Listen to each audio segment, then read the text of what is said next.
Hemos estado hablando de un especial de Navidad, pero ahora quiero felicitarlos a todos que han recibido a Cristo como su Salvador personal en este año que pasó, 2022, y espero que tengan a partir de ya este 2023 como el mejor de sus vidas. Quiero compartir con ustedes ahora algo relacionado todavía con la Navidad, pero apuntando hacia adelante. Y el título es Cuando apareció la gracia. Cuando apareció la gracia. O sea, lo que es la aparición o la manifestación de nuestro Señor Jesucristo. En medio de la prisa y el ajetreo, el bullicio de la Navidad, mientras arreglamos el árbol y lo adornamos, hicimos tantas cosas y todavía permanecen. Y en medio de todo lo que acompaña a esta temporada festiva, de repente viene la idea cómo llegó en el siglo I la fiesta de Navidad. ¿Los cristianos celebran la Navidad desde entonces o acaso celebraban el cumpleaños de nuestro Señor Jesucristo? O sea, realmente no hay bases históricas o bases bíblicas que nos digan que alguien celebraba el nacimiento de Jesucristo. Si buscas tú las respuestas en el Nuevo Testamento, descubrirás algo sorprendente, que no hay ninguna celebración de Navidad registrada en el Nuevo Testamento. Por supuesto que ahí está escrito la llegada de los pastores para ver al recién nacido y la visita de los sabios, o sea, los magos del Oriente, para ver al niño que ya tenía 2 años. Pero en las cartas de Pablo, Santiago, Pedro y Juan, no hay ni una sola referencia a una celebración navideña. Me preguntaba por qué debería ser así. ¿No les importaba acaso el cumpleaños de nuestro Señor Jesucristo? ¿Se oponían a ella tal vez como los primeros padres peregrinos que llegaron a las costas de Norteamérica, que sentían que tal fiesta era una manifestación frívola y mundana y la prohibían por ley? Bueno, hay mucha especulación al respecto. Mientras leía el Nuevo Testamento, encontré lo que creo que es la razón de este hecho asombroso. Descubrí que los primeros cristianos, los apóstoles y sus asociados, no veían la vida de Jesús como nosotros la vemos, en segmentos, el nacimiento de los años ocultos, el ministerio abierto, la cruz y la resurrección. Tenemos el registro en los evangelios y es más fácil estudiarlo cuando está dividido de esa manera. Pero vieron la vida de Jesús, vieron su ministerio como un todo completo, todos los grandes eventos mezclados en uno, lo que llamaron la aparición o la manifestación de nuestro Señor Jesucristo. En la segunda carta de Pablo a Timoteo, capítulo 1, versos 8 al 10, dice: Por tanto, no te avergüences de dar testimonio de nuestro Señor, ni de mí, preso suyo, sino participa de las aflicciones por el Evangelio según el poder de Dios, que nos salvó y llamó con llamamiento santo, no conforme a nuestras obras, sino según el propósito suyo y la gracia que nos fue dada en Cristo Jesús antes de los tiempos de los siglos, pero que ahora ha sido manifestada por la aparición de nuestro Salvador Jesucristo, el cual quitó la muerte y sacó a luz la vida y la inmortalidad por el Evangelio. Por lo tanto, lo agrupa todo en un gran evento al que llamó la aparición o manifestación de nuestro Salvador Jesucristo. En Tito 2, 11 al 14, tenemos la misma nomenclatura del apóstol Pablo, porque la gracia de Dios se ha manifestado, o sea, ha aparecido, para la salvación a todos los hombres, enseñándonos que renunciando a la impiedad y a los deseos mundanos, vivamos en este siglo sobria, justa y piadosamente, aguardando la esperanza bienaventurada y la manifestación o aparición gloriosa de nuestro gran Dios y Salvador Jesucristo, quien se dio a sí mismo por nosotros para redimirnos de toda iniquidad y purificar para sí un pueblo propio celoso de buenas obras. Aquí hay dos apariciones aquí en este pasaje. Uno comienza el pasaje y el otro ocurre en medio de él. Uno es parte de la historia y así fue en los días de Pablo. Por la gracia de Dios, dijo, ha aparecido. Esa aparición cubre toda la vida y el ministerio de Jesucristo, aproximadamente 33 años, lo mejor que podemos determinar desde el nacimiento de Jesús, a través de la cruz y la resurrección, desde Belén hasta el Monte de los Olivos, desde los cielos abiertos, donde los pastores escucharon las voces de los ángeles cantando, hasta los cielos abiertos, cuando los discípulos miraron hacia arriba y lo vieron desaparecer en las nubes del cielo. 33 años, pero una aparición de Jesucristo. Y dice aquí que la segunda aparición es parte de la profecía y todavía lo es hoy, 2000 años después de que se escribieron estas palabras. Estamos esperando nuestra esperanza bienaventurada, la manifestación de la gloria de nuestro gran Dios y Salvador Jesucristo, que se entregó a sí mismo por nosotros. Pablo llama a esto nuestra bendita esperanza. Esta es la única salida para un mundo atribulado, cansado y devastado por la guerra. Es más significativo para nosotros hoy que cuando fue escrito, porque muchos estudiantes de las Escrituras sienten que esta esperanza bienaventurada, esta aparición de la gloria, se acerca mucho cada vez más. Ojalá y que en este año nuevo, 2023, podamos nosotros experimentar por fin la paz de Cristo en medio de la tribulación. La primera aparición se llama la aparición de la gracia de nuestro Señor Jesús, mientras que la segunda es la aparición de su gloria, dos cosas muy diferentes. En medio de tantos problemas, en el medio está lo que se ha llamado con bastante propiedad la era de la gracia. O sea, estamos en un tiempo de mucha tribulación, de muchos problemas. Verdaderamente, la gente está muy afligida, muy atribulada. Pero aún a pesar de todo eso, esta es la época de la era de la gracia. La época en la que vivimos es la época en la que Pablo escribió. Llamó la atención sobre otro hecho interesante, que la palabra aparecer es en el original epifanía. ¿Han oído esta palabra? Ha sido transcrito al inglés y significa un resplandor. La maravillosa fraseología de la Nueva Biblia en inglés dice, la gracia de Dios ha amanecido sobre el mundo. Qué hermosa expresión de la Navidad. Así, la naturaleza de la primera aparición de Cristo, comenzando en Belén, y todo el ministerio subsiguiente, se nos describe claramente. Desde Belén, a través de las tinieblas del Calvario, hasta la luz gloriosa de la mañana de Pascua, tienes lo que introduce la era de la gracia. Todo es gracia. Dios se acerca al hombre. Gracia significa que el primer tema en la agenda de Dios para discutir con el hombre no es el juicio, sino el amor. Es asombroso cuántos temen hoy que si se acercan a Dios, lo primero de lo que Dios quiere hablar es de la condenación, que quiere castigarlos por sus pecados. Pero la Escritura dice lo contrario, dice, Dios envió a su Hijo al mundo no para condenar al mundo, sino para que el mundo sea salvo por medio de él. Juan 3:17. La primera preocupación misericordiosa de Dios por el hombre no es el juicio, sino su salvación. Y eso es la gracia. El primer tema del programa de Dios. Durante casi 2000 años, Dios ha permitido que el hombre se salga con la suya. Él está permitiendo que el hombre, en su ignorancia y obstinación, abuse y use indebidamente el regalo de la vida que Dios le ha dado a fin de que pueda tener la oportunidad de escuchar toda la maravillosa historia de la redención por el Señor Jesucristo.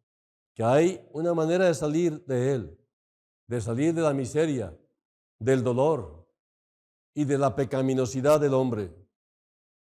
No solo la naturaleza de esta aparición se describe claramente para nosotros como gracia, sino que el propósito de esta se anuncia claramente.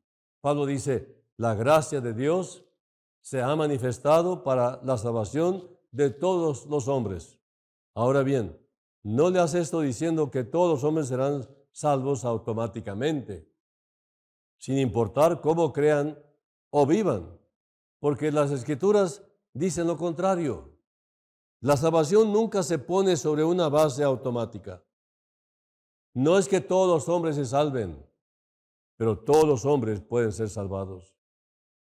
Ha aparecido la gracia de Dios para que todos los hombres puedan ser salvos. Está disponible para todos. Aunque es cierto que el primer tema de Dios con el hombre es su amor y gracia, sin embargo, si un hombre no habla sobre ese tema, se niega rotundamente a hacerlo, finalmente Dios debe pasar al tema de la condenación y el juicio. Pero si el hombre habla con Dios sobre la gracia, el resultado es la salvación eterna. Aquí hay una palabra que debe examinarse un poco, ya que la usamos de manera muy baja. La salvación no es simplemente un asiento reservado en el cielo o una póliza de seguro contra el infierno. Con demasiada frecuencia esto es lo que lo hacemos.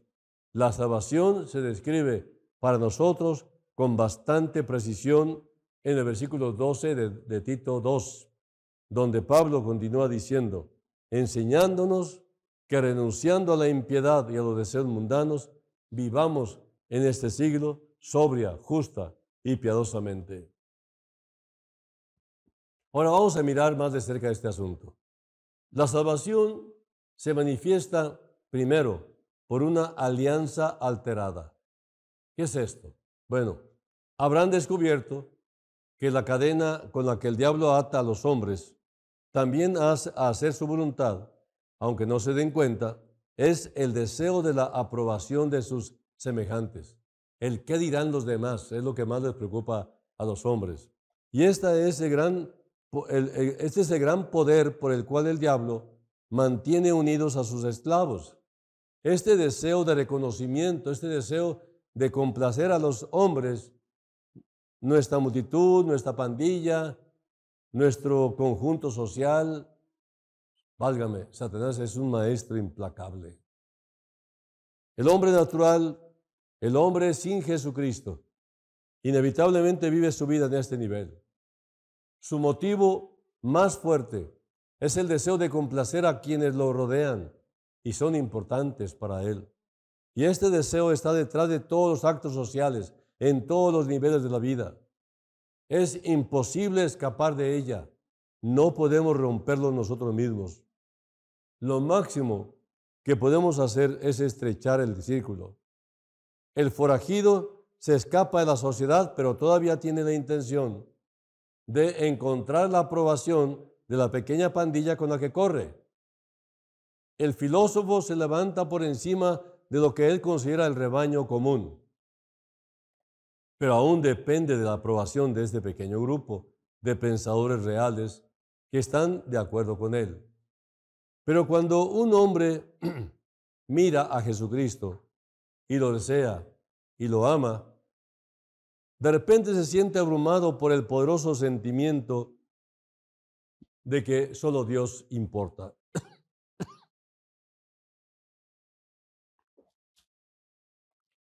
Cuando se da cuenta de este gran hecho, ha descubierto la verdad última detrás de toda la maquinaria del universo.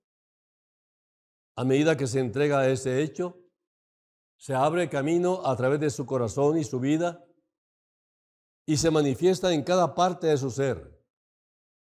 Llega a poseer un gran deseo de agradar a Dios. Siempre lo hay. Cuando lo hace, descubre que muy pronto se libera por completo de la esclavitud de las opiniones de los demás.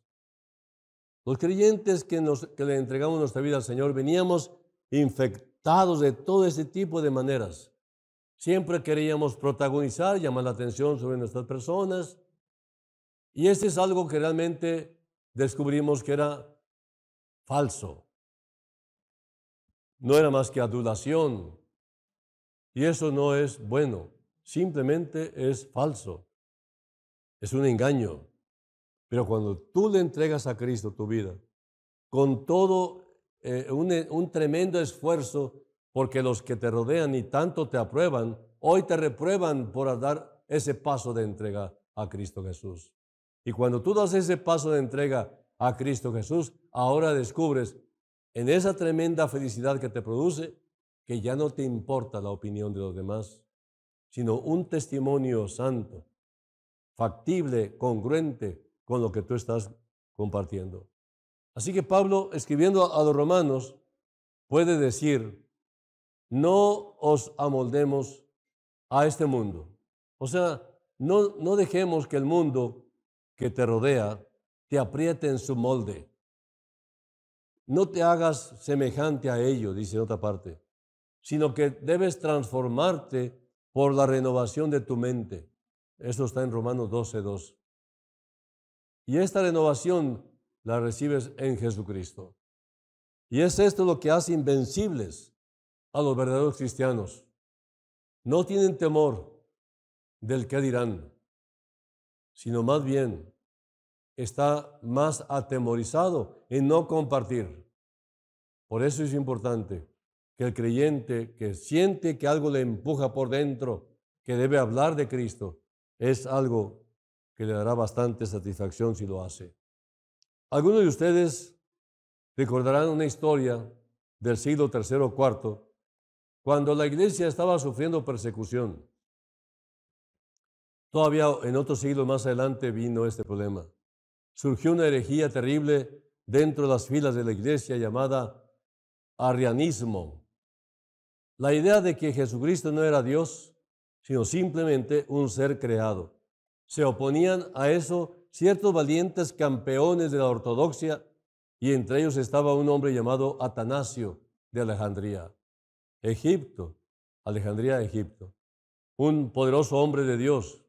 Él fue llevado ante el emperador Teodosio, un converso al arrianismo, para responder por lo que se consideraba herejía en esa parte del mundo cristiano, su creencia de que Jesucristo era Dios. De pie ante el emperador, Atanasio se negó rotundamente a renunciar a la fe de la que estaba convencido. El emperador se inclinó y le dijo, viejo pertinaz, ¿no sabes que el mundo entero está en tu contra? Dice Santiago 4:4, oh almas adúlteras, ¿no sabéis que la amistad del mundo es enemistad contra Dios? Cualquiera pues que quiera ser amigo del mundo se constituye enemigo de Dios.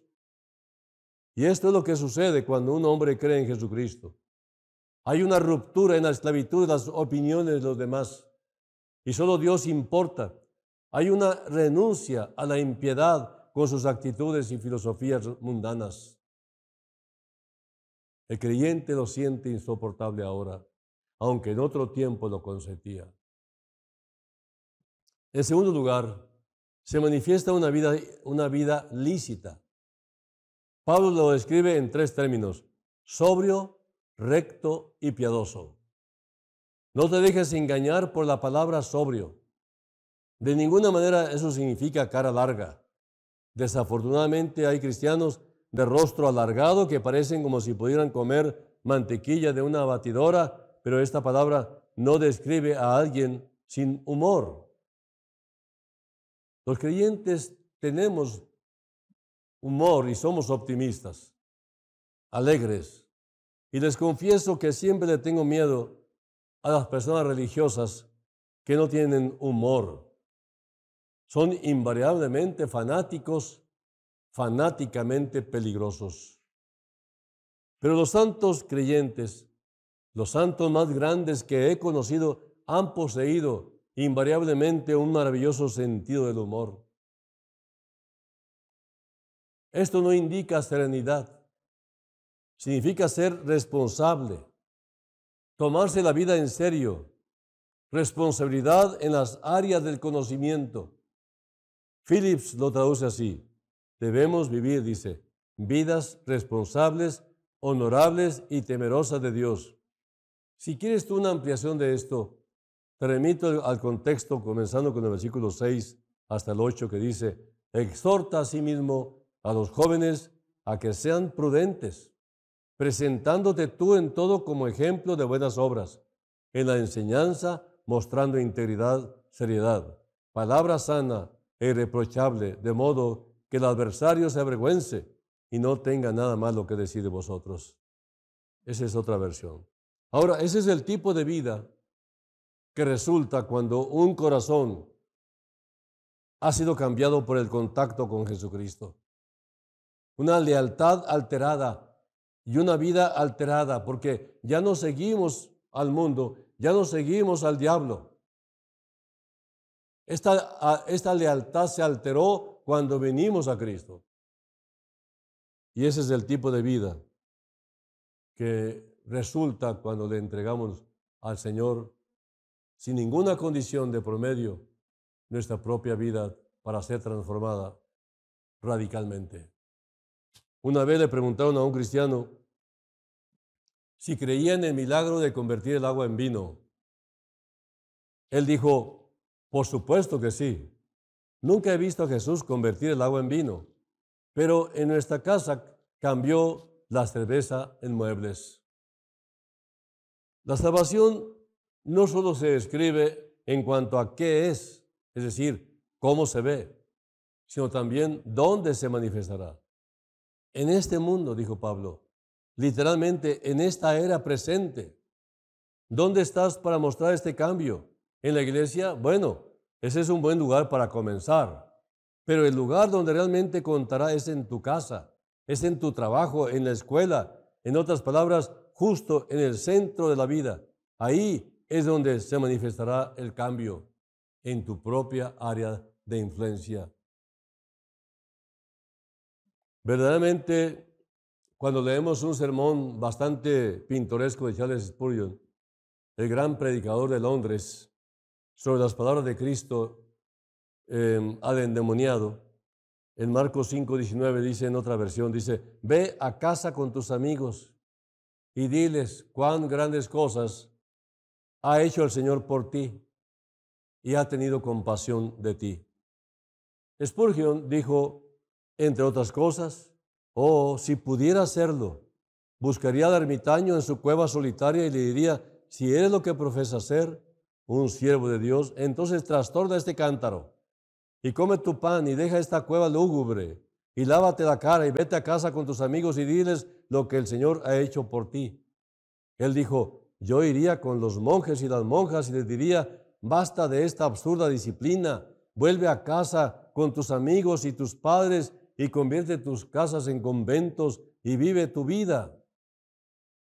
No en una separación aislada, como un ermitaño que es desobediencia a la voluntad y propósito de Dios, sino en el centro de la vida. Vete a casa con tus amigos. El cristianismo nunca fue creado para interferir con los hogares y los lazos familiares. Hace un mejor esposo, una mejor esposa y un mejor hijo, y una mejor hija de cualquiera que tome al Señor Jesús en serio.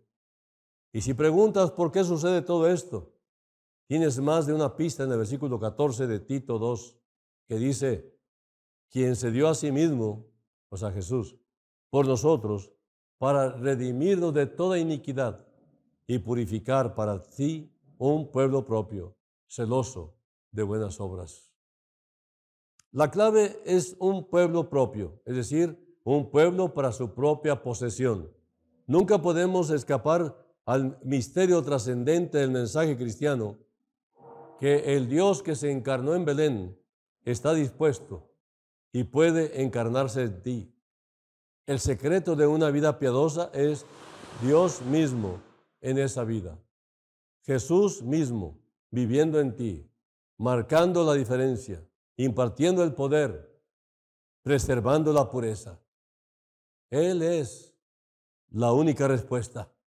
No se sigue un credo vacío, sino un Señor viviente en acción. En estos momentos finales, deseo apartarme de la mera teoría de lo que vengo diciendo para terminar con una nota muy práctica.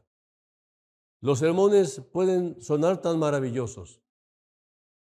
Se pueden pintar un cuadro tan hermoso, pero la pregunta debe surgir a muchos de los que escuchan. ¿Esto que estás diciendo sucederá alguna vez? ¿Está Jesús salvando a hombres y mujeres y niños y niñas el día de hoy? ¿Es real o es solo un mito? ¿Se están produciendo este tipo de vidas cambiadas?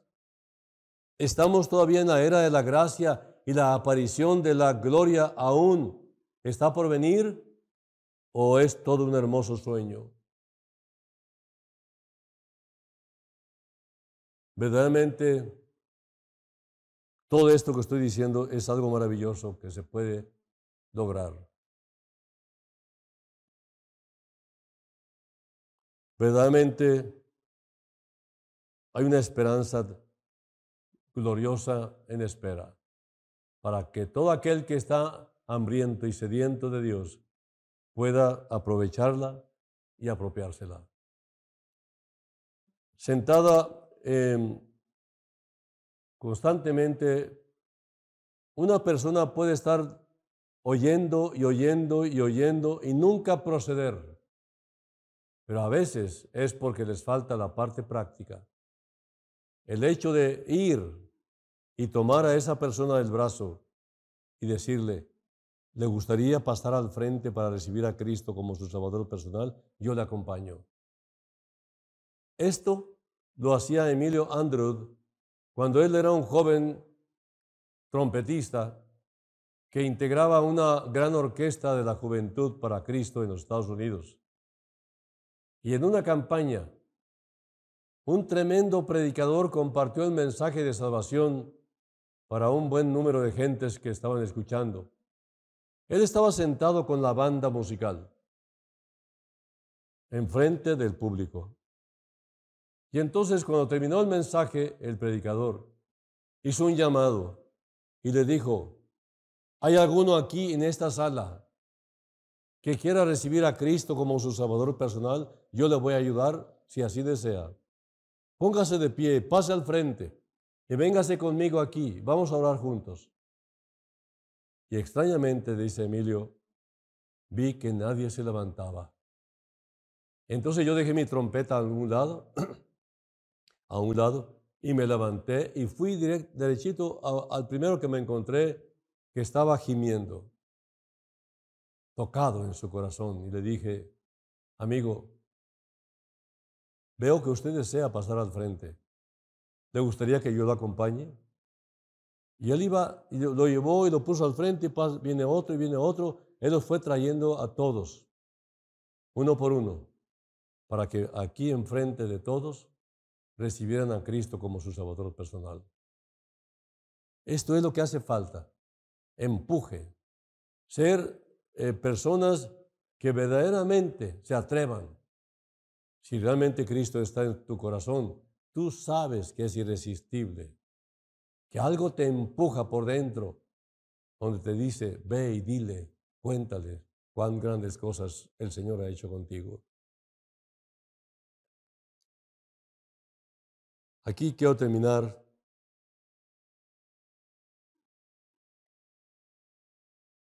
Aquí tengo un testimonio de un creyente que dice, no hace mucho me senté con un senador de México que confesó había estado buscando durante toda su vida algo que lo satisfaciera y le diera alegría y un sentido de propósito en la vida. Dijo que con fe simple había conocido a Jesucristo recientemente y había en su rostro una luz que nunca antes había brillado en la tierra o el mar. Esta misma semana leí el relato de un joven ministro al que se acercó una joven de unos 17 años y le dijo que quería hablar con él. La llevó al estudio y ella se sentó y dijo, soy tan infeliz, tan miserable. Dijo, cuéntamelo. Ella dijo, ¿sabes cómo todas las revistas dicen hoy que la pureza que la iglesia trata de mantener no es realista? Y los padres parecen hacer las mismas cosas que los jóvenes están haciendo en estos días. Y te preguntas, ¿qué es lo correcto? ¿Y qué es lo que está mal? A veces me pregunto si queda algo de bondad, decía. ¿Sabes cómo tus compañeros te dirán que toda esta pureza y castidad es anticuada? Los chicos vienen y te dicen que te quieren y te exigen y decirte que si no haces lo que ellos quieren, nunca volverán a salir contigo. Esto me ha estado sucediendo, dice ella, e hice cosas que no pensé que haría, pero ahora estoy muy metido y no sé qué hacer al respecto. No me divierto, es una miseria para mí, pero no sé qué hacer. Me temo que seguiré adelante y no terminaré siendo nada más que una vieja bruja. El ministro dijo, mira, no te desesperes. Jesucristo ha venido a oponerse a estas mismas cosas y a lidiar exactamente con ese tipo de problemas. Las cicatrices que hay en tu vida aún permanecerán, pero tu vida nunca tendrá que volver a ser la misma. Pero no sé qué hacer. Me temo que seguiré adelante y no terminaré siendo más que una vieja bruja que no tiene esperanza. Y mientras hablaba con ella, le dijo lo que significa encontrarse con un Señor viviente. Ella se arrodilló en oración con él y él dijo que había hecho algo que nunca había hecho antes. Impulsivamente extendió la mano y puso sus manos sobre su cabeza y dijo, que la gracia sanadora de Jesucristo te limpie de todo tu pecado. Y dijo que esa chica lo miró y hubo un cambio en sus ojos, una luz en su rostro que hizo que su corazón saltara de alegría. Él dijo, sé que ella irá directamente, sé que ahora se le imparte un poder que puede mantenerla recta. Amigos, esa es la salvación. No es un pastel en el cielo. Es un corazón transformado y una vida transformada en este mismo momento. Es una lealtad alterada, una vida entregada, un abandonar algo para abrazar algo diferente. La ruptura de los lazos de la esclavitud que nos atan a este terrible sistema de agradar a los hombres y nos lleva a la plena gloria y libertad de una vida que agrada a Dios. Esto es lo que significa la Navidad y esta es la esperanza para el año que empieza 2023. Esta es la aparición, la razón detrás de esto, que Cristo no vino simplemente para darnos una hermosa escena de pesebre para mirar, no vino a regalarnos un hermoso desfile, una farsa religiosa para hacer ejercicio una vez al año, vino para ser un Salvador. Él vino para dar la salvación, para comenzar justo donde tú estás, en tu lugar de necesidad, para aceptarte como eres y para cambiarte. Y ese cambio siempre se manifiesta de esta manera doble. Una lealtad alterada y por lo tanto el comienzo de una vida real. Permíteme terminar orando. Señor Jesús, oramos para que todos los que tengan hambre de liberación, aquellos que estén enfermos y cansados de ser lo que son y quieran ser algo diferente, que quieren cambiar, que quieren ser liberados de esta opresión en la que viven, que quieran ser sacados del pantano y del desierto, del vacío en el que viven, ahora que puedan ellos también susurrar una oración, aunque pequeña, pero de alta calidad, debido a la agonía del corazón que lo pronuncia. Señor, has venido para entrar en la vida de cada uno de los seres humanos y encarnarte en los hombres una vez más. Y tú, Señor, no quieres forzar a nadie, sino que todos vean la conveniencia de hacerlo, porque tú dijiste, He aquí yo estoy a la puerta y llamo. Si alguno oye mi voz y abre la puerta, entraré en él y cenaré con él y él conmigo. Ayúdanos a creer esto y apropiárnoslo de una vez por todas. Ay, amigos, si tú tienes esta sensibilidad de probar al menos que lo que has oído es verdad, yo te invito a que tú hagas una oración con tus propias palabras y le digas al Señor que ya no quieres vivir igual, que estás arrepentido y que le abres la puerta de tu corazón para que more en tu interior y tome tu vida, tome el control de tu vida a partir de hoy y por los siglos. Que Dios te bendiga. Feliz año nuevo para todos ustedes.